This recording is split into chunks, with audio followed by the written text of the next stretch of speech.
નમસ્કાર મિત્રો, Gujarat government jobs YouTube ચેનલમાં આપનું સ્વાગત છે।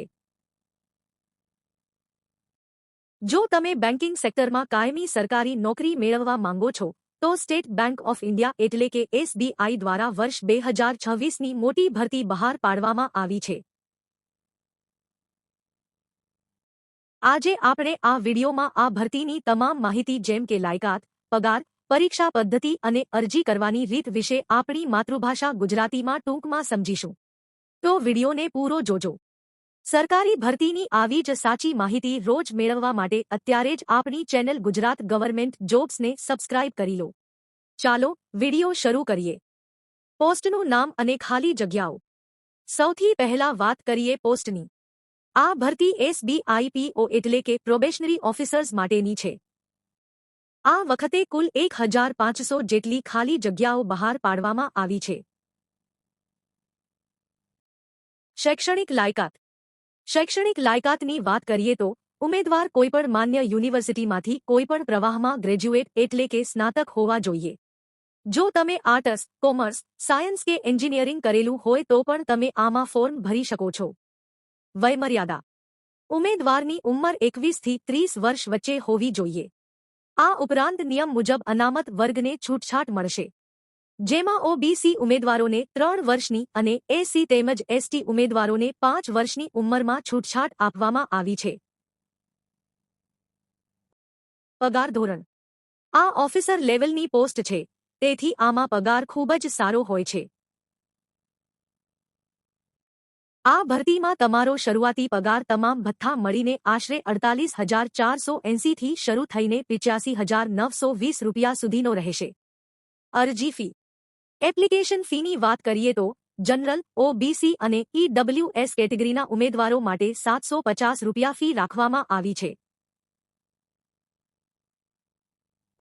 જ્યારે એસસી, એસટી અને પીડબ્લ્યુડી એટલે કે વિકલાંગ ઉમેદવારો માટે કોઈપણ પ્રકારની ફી નથી, તેમના માટે ફોર્મ બિલકુલ ફ્રી છે। ભરતીનો પ્રકાર। મિત્રો, આ સંપૂર્ણપણે કાયમી સરકારી બેંક નોકરી છે। જો કે જોઈનિંગ વખતે તમારે 3 વર્ષ માટે 2 લાખ રૂપિયાનો સર્વિસ બોન્ડ સાઇન કરવાનો રહેશે, એટલે કે તમારે ઓછામાં ઓછા 3 વર્ષ બેંકમાં નોકરી કરવાની રહેશે। પસંદગી પ્રક્રિયા। આમાં સિલેક્શન મુખ્યત્વે 3 તબક્કામાં થશે। ફેઝ 1માં પ્રિલિમિનરી પરીક્ષા લેવાશે, ફેઝ 2માં મુખ્ય પરીક્ષા લેવાશે અને ફેઝ 3માં સાયકોમેટ્રિક ટેસ્ટ એટલે કે ગ્રુપ એક્સરસાઇઝ અને પર્સનલ ઇન્ટરવ્યૂ લેવામાં આવશે। આખરી મેરિટ મુખ્ય પરીક્ષા અને ઇન્ટરવ્યૂના માર્ક્સ પરથી જ બનશે। Exam pattern. પરીક્ષાની પેટર્ન સમજી લઈએ। પ્રિલિમ પરીક્ષામાં કુલ 100 ઓબ્જેક્ટિવ પ્રશ્નો હશે, જેના 100 માર્ક્સ અને 1 કલાકનો સમય મળશે। મુખ્ય પરીક્ષામાં 200 માર્ક્સનો ઓબ્જેક્ટિવ ટેસ્ટ અને 30 માર્ક્સનો ડિસ્ક્રિપ્ટિવ એટલે કે લખવાનો ટેસ્ટ લેવાશે। ખાસ ધ્યાન રાખજો કે આમાં 0.25 નેગેટિવ માર્કિંગ પણ છે।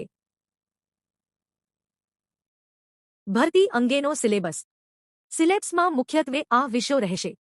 પ્રિલિમ પરીક્ષા માટે ઇંગ્લિશ, મેથ્સ અને રીઝનિંગ પૂછાશે, જ્યારે મુખ્ય પરીક્ષા માટે reasoning, computer, data analysis, general અને બેન્કિંગ અવેરનેસ તેમજ ઇંગ્લિશ વિષય રહેશે। ડિસ્ક્રિપ્ટિવ પેપરમાં ઈમેલ કે રિપોર્ટ રાઇટિંગ કરવાનું રહેશે। મહત્વની તારીખો। મહત્વની તારીખો ખાસ નોંધી લેજો। ઓનલાઇન ફોર્મ ભરવાની શરૂઆત 18 જૂન 2026થી થઈ ગઈ છે અને ફોર્મ ભરવાની છેલ્લી તારીખ 8 જુલાઈ 2026 છે। તમારી પ્રિલિમ પરીક્ષા ઓગસ્ટ મહિનામાં અને મુખ્ય પરીક્ષા સપ્ટેમ્બર મહિનામાં યોજાશે। કેવી રીતે અરજી કરવી? આ ભરતીમાં અરજી ફક્ત ઓનલાઇન માધ્યમથી જ કરવાની રહેશે। અરજી કરવા માટે તમારે સ્ટેટ બેંકની ઓફિશિયલ વેબસાઇટ www.sbi.bank પર જઈને ઓનલાઇન રજિસ્ટ્રેશન કરવાનું રહેશે। વિડીયોને અંત સુધી જોવા ધન્યવાદ મિત્રો। વિડીયો અંગે કોઈપણ સવાલ હોય તો અમને કોમેન્ટમાં જણાવો અને સરકારી ભરતીઓ વિશેની રસપ્રદ માહિતી મેળવવા જોતા રહો ગુજરાત ગવર્મેન્ટ જોબ્સ ચેનલ।